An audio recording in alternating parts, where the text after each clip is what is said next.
Students learn to show a multiplication expression as an array of objects in this activity.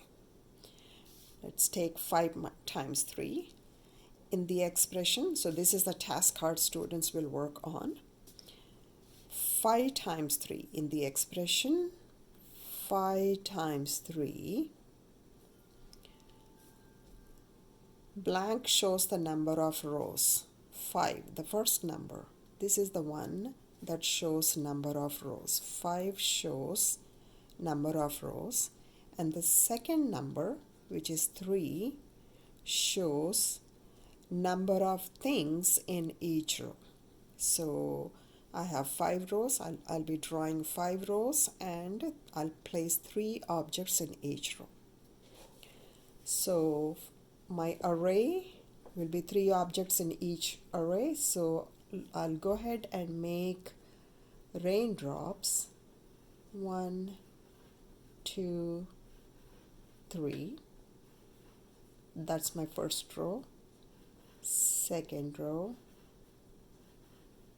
Third row. Fourth row. And my fifth row. So 1, 2, 3, 4, 5 rows. 5 times 3 objects in each row.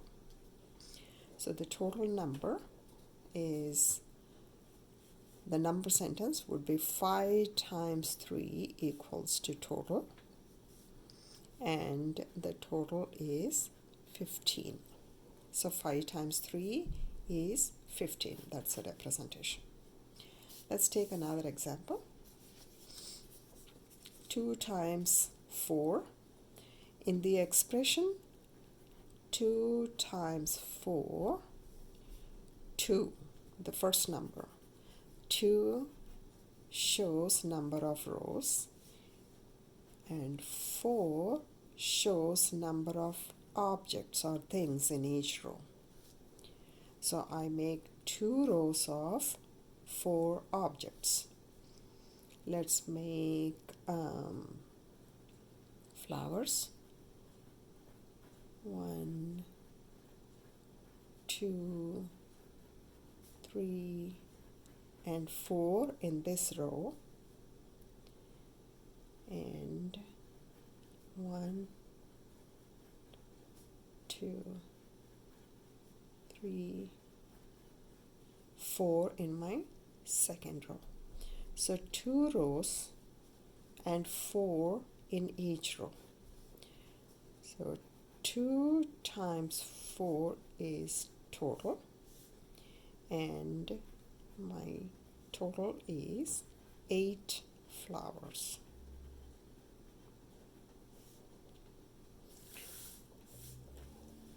Here are the directions that help with working, how to work on the task card or this activity. Teacher exemplar sets expectations. Here I made the arrays here first, the shelves, and then I placed the objects. And then answers help in immediate feedback. They provide immediate feedback.